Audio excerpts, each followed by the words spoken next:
Okay, good afternoon, everyone, and welcome to another College and Career Pathways, where every Monday, Wednesday, and Friday we provide you with information on various colleges and universities, financial aid, resources, training programs, skill trade profession, all designed to help you make the best career decisions possible.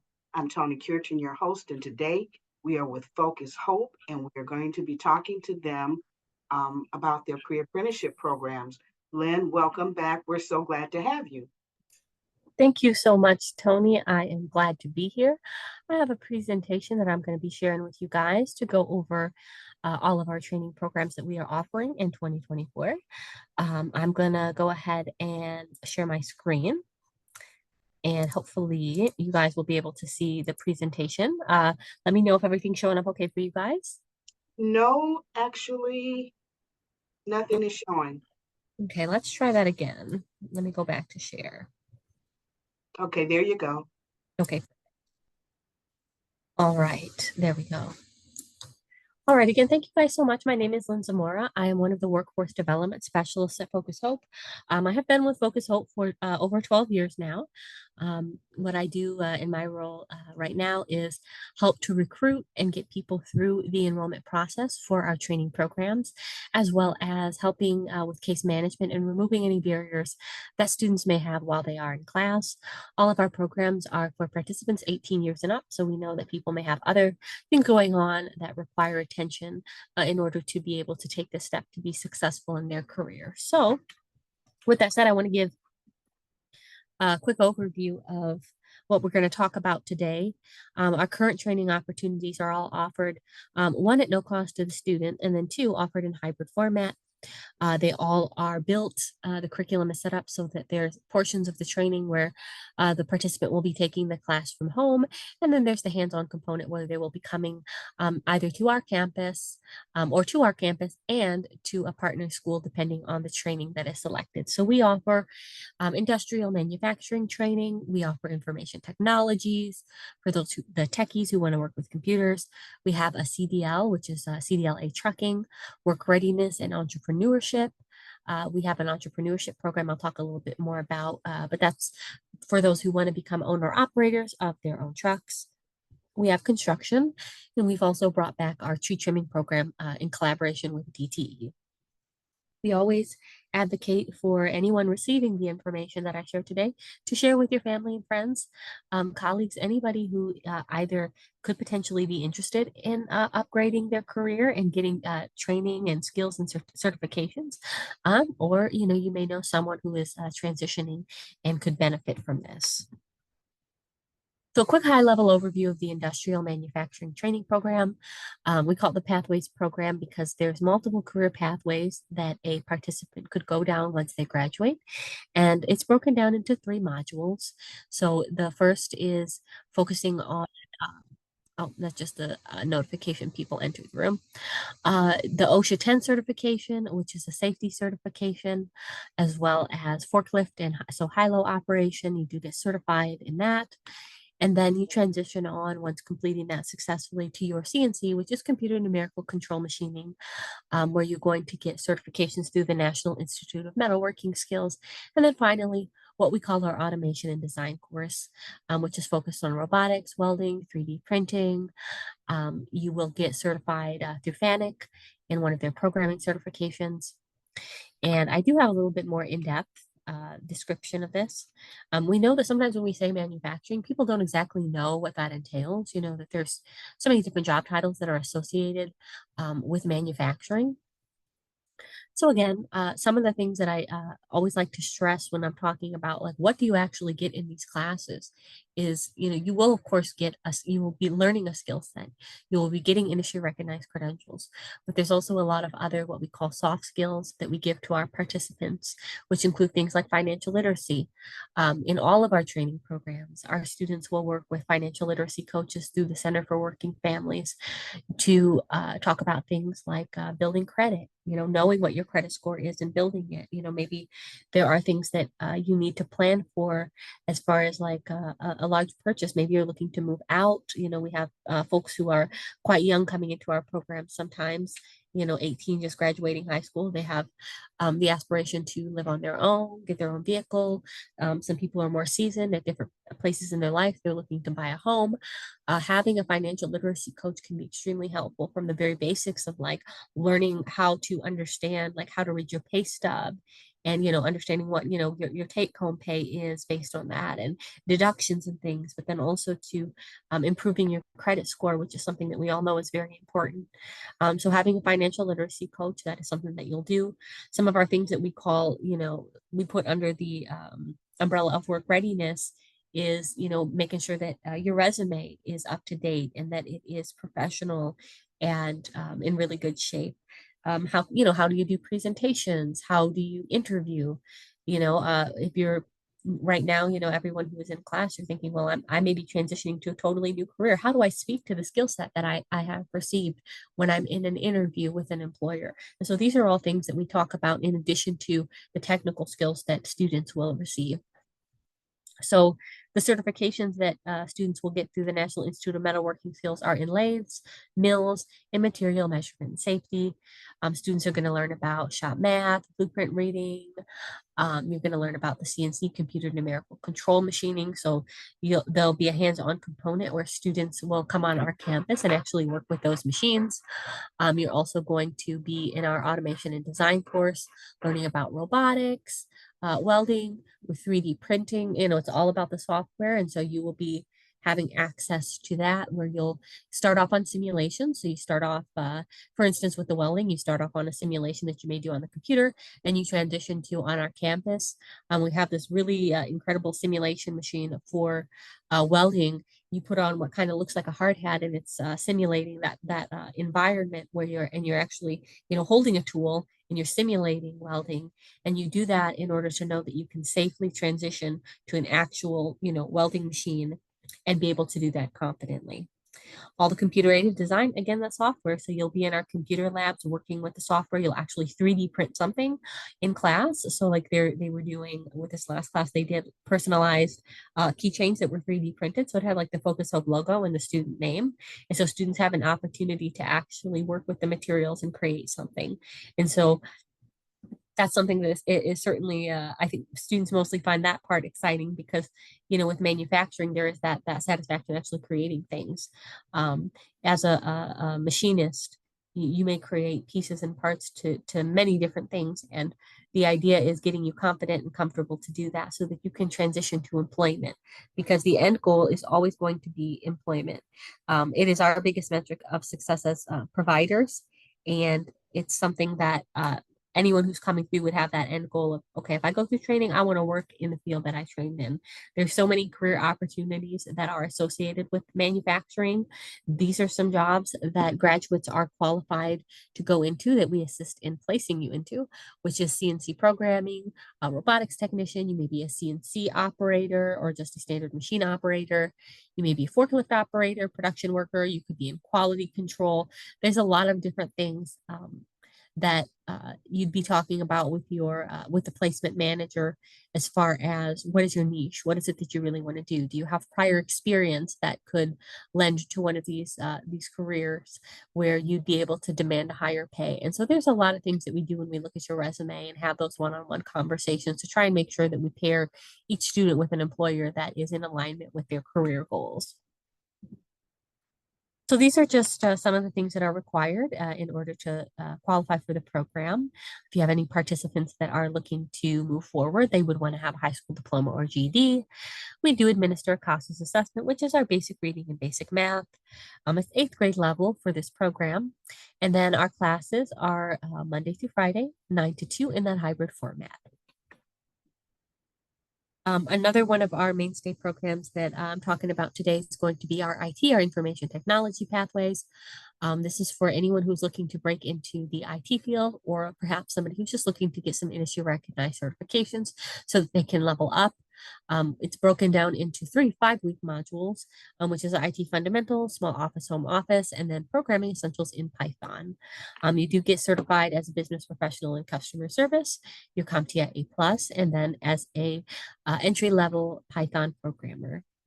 So we talk a little bit more about, what IT students are going to get here because, as you know, IT is very vast. What are some of the things that you would be learning? So you're essentially starting off on some of the basics of troubleshooting and then transitioning to doing some more advanced things with that because you're going to become CompTIA A plus certified.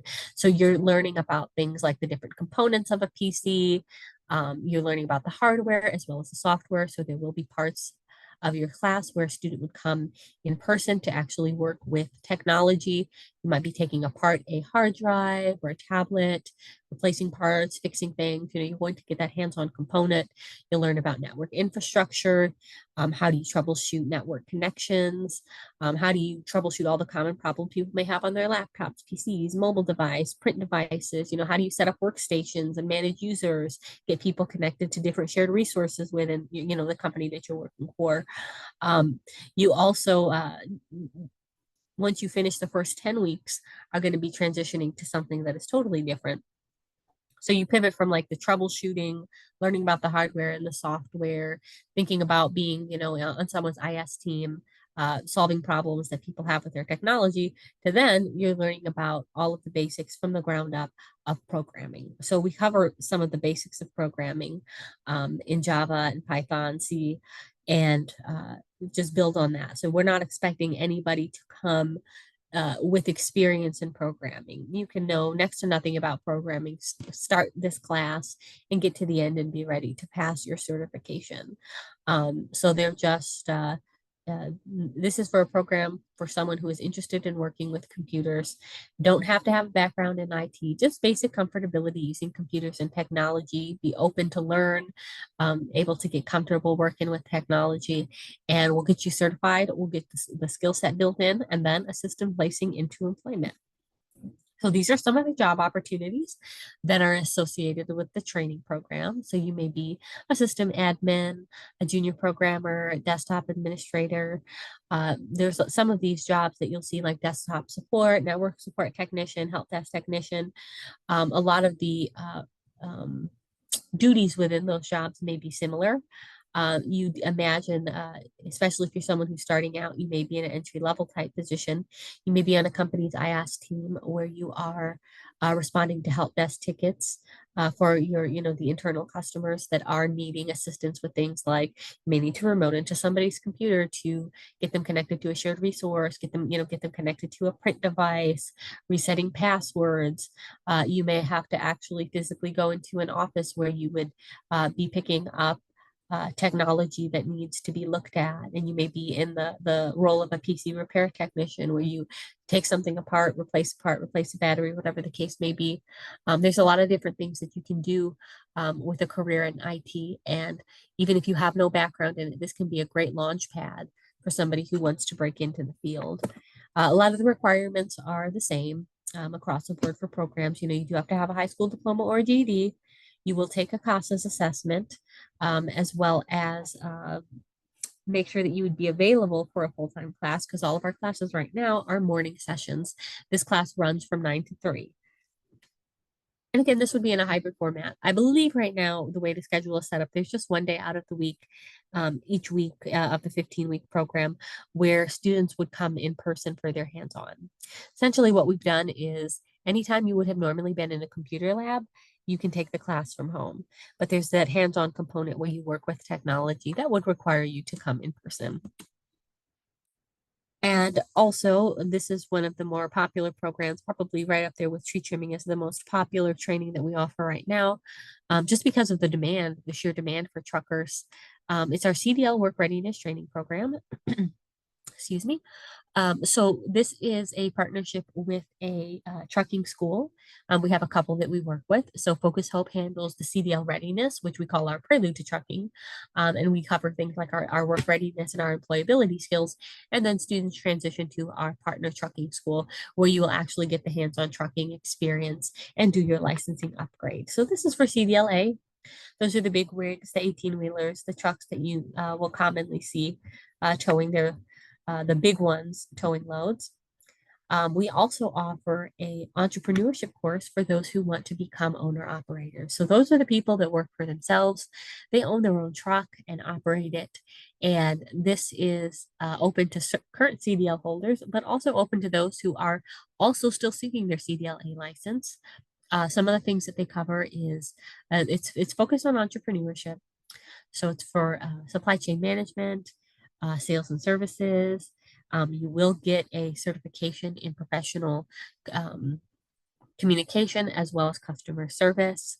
So this is I always encourage people that, if you're just breaking into the into CDL trucking and upgrading your license, and you have the time to do it, this is a great program to take so that if you decide as you go through your career, you want to transition to owning and operating your own vehicle, you've learned a lot of what it takes in order to be successful and in order to plan and plot that out. Because obviously, you're essentially you're becoming a small business, and so there's a skill set that is required and knowledge. And how do you fund these kind of ventures? How do you create a business plan? Presenting a business plan. Those are all things that you will get through this class in entrepreneurship. The requirements for this course are that you have a high school diploma or GED if you want to do the entrepreneurship. If you're just looking to upgrade to a CDLA license, a diploma or GED is not required. It's between 6th and 8th grade level reading and math, depending on which course you select.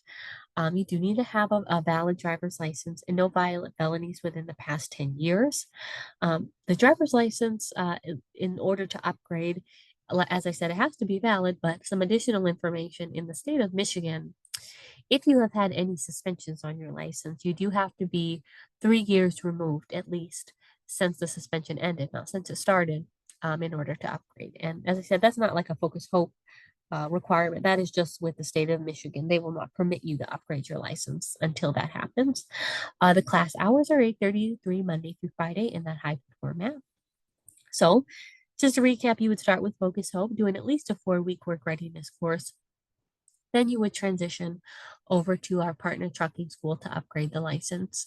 In the work readiness, we cover the topics that I shared before, computer basics, financial literacy, resume building. You're going to learn about how to do professional interviews, how to do career research, finding out about the field, why this is a good fit for you, what you can expect, how do you set yourself up for success, essentially how to become a master student. We also are offering a construction training program.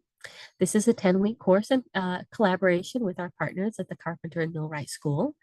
We start off with a construction readiness course. It's a 5-week virtual training with Focus Hope. There may be a day or two where students would come on our campus, but then they transition to a full-time in-person class where they're doing hands-on training in construction and carpentry at the Carpenters and Millwright School. You get an OSHA 30 certification. There's an opportunity to either go directly to job placement, so placed into entry-level construction jobs, or you can interview for an apprenticeship opportunity at the carpentry school so that you can continue your training and work and have an income coming in at the same time. And that's all at no cost to you. So they're completely free. And it's a great opportunity for those who are seeking apprenticeships. The requirements for this program are just 6th grade level reading and 6th grade level math.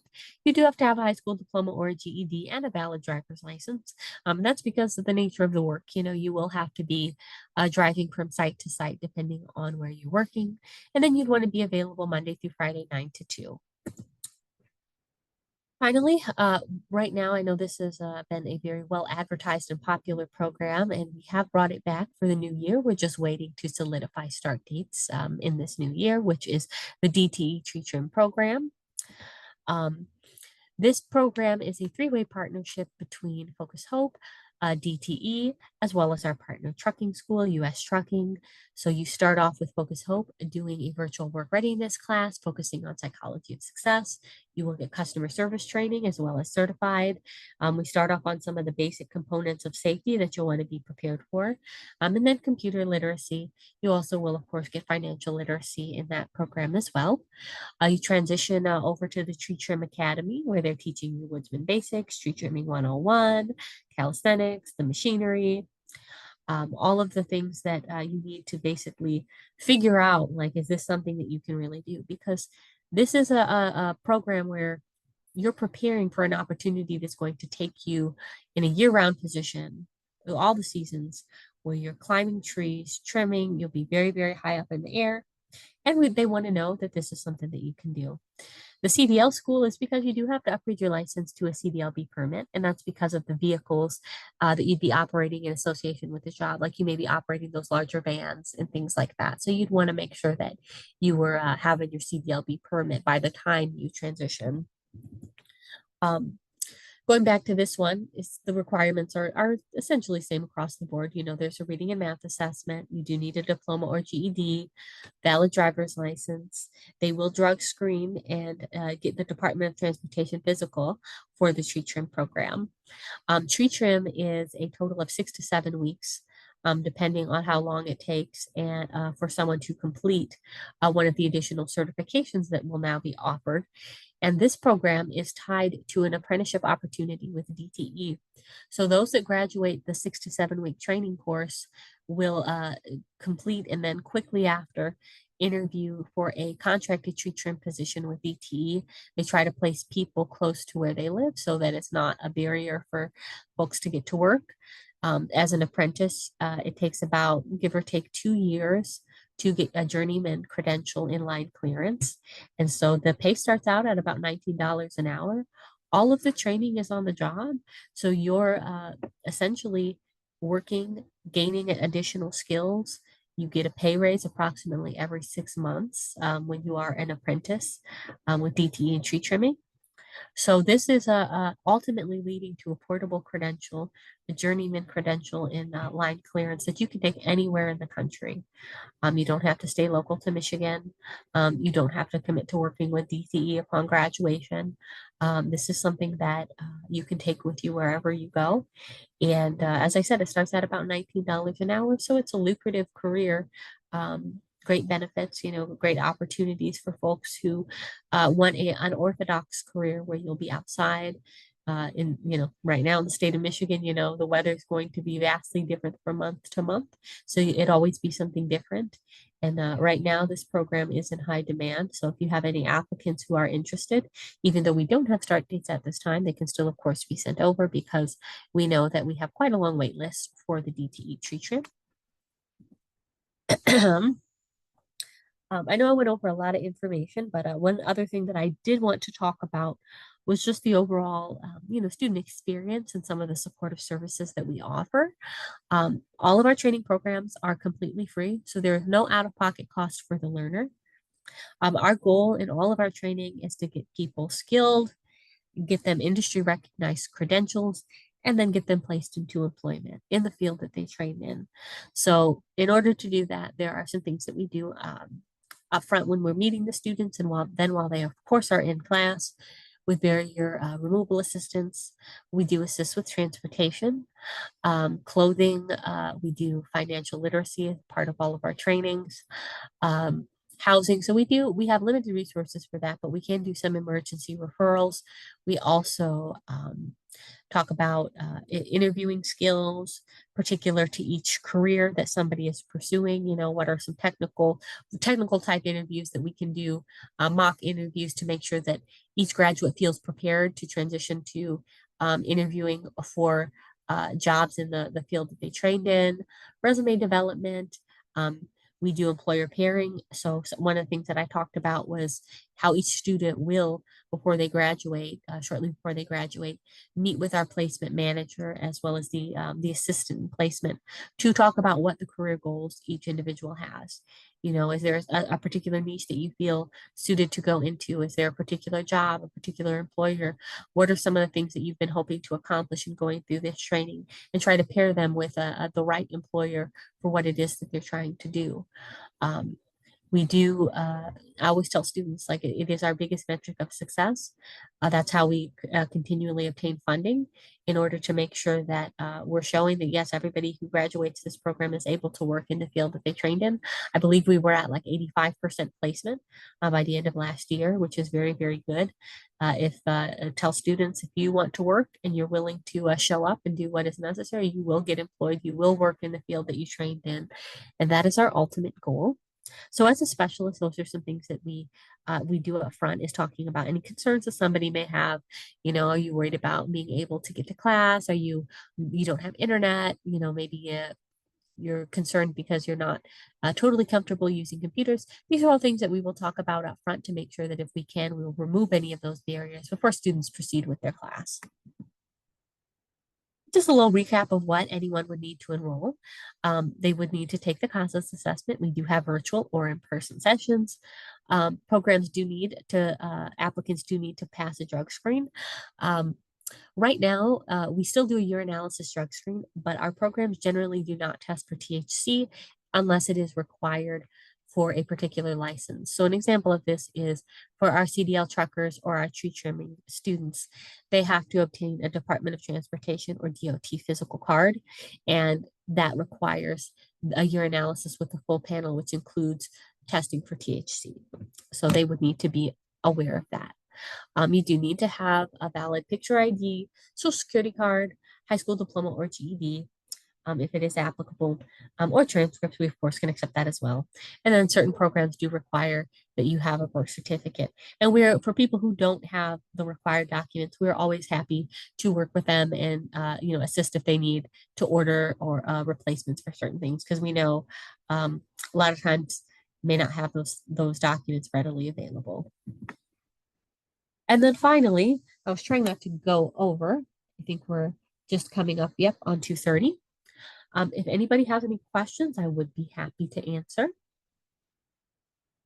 Len, I would like to know, while the student is completing the training in your program, is there any type of compensation or stipend that is given to the student, as well as transportation assistance or child care assistance? Yes, so we do, in general, provide some assistance with either referrals or a small stipend as far as the assistance that would be needed for transportation. Like we do gas cards or we do bus tickets for the first couple of weeks when a student is in class. But beyond that, there is a small stipend that we offer in all of our training programs that is, I mean, it could be utilized for whatever the need may be, but it's given for specifically for those who need to pay for the cost of internet, the cost of transportation once they've been in class for several weeks at a rate of $10 per day, so about $200 per month. And we do that on a biweekly basis. We do have referrals for things like low cost internet, low cost computer devices, and we do loan laptops out to anybody who needs it in order to take our classes. I will say for our DTE tree trim program, there's a much more substantial stipend that is given on a weekly basis, which is possible because of our partnership with DTE. They start off at a rate of $50 per day for the online portion, which is the first week or so. And then once students transition to their in-person training at the DTE Tree Trim Academy, as well as our partner trucking school, they pay at a rate of $100 per day for that stipend. So we would love to be able to offer that with all of our programs, but that one is unique to tree trimming. Wow. Okay. And then the next question I had was, do you have like a long waiting list for the DTE and the carpentry construction pre-apprenticeship program? Yeah, so for our construction program, we do have a wait list going. I'm not sure how many people is on the list at this time. I don't think the class is entirely full just yet, just because they will run probably a larger class for that one because we don't run them as frequently as we do some of our other courses. For DTE tree trim, we do have quite a long wait list for that one going, but we also have historically started those classes frequently. So they're smaller classes, about 20 per cohort, but depending on the demand and what DTE was needing, we were sometimes offering like 2 classes a month or a class every month, which opens the door for more people to participate because with that program, they do a pre-screening interview to make sure that they are a good candidate. So it is a little bit more rigorous, the process of getting approved. We know that it's an unorthodox career and want to make sure everybody knows exactly what they're getting into. So there is a wait list that is going for tree trim as well. But if there are any interested potential applicants, I would say just send them my way. Um, we're waiting on start dates from DTE, but I wouldn't want that to discourage anyone from potentially, starting the process to enroll because the sooner the better. Good deal. Good deal. Well, if there aren't any other questions, we will bring this session to a close. Thank you so much, Lynn, for joining us today. Excellent presentation. And thank you guys for joining. And we will see you all next time. And everybody have a great day. Thank you so much. Have a great one. Bye now.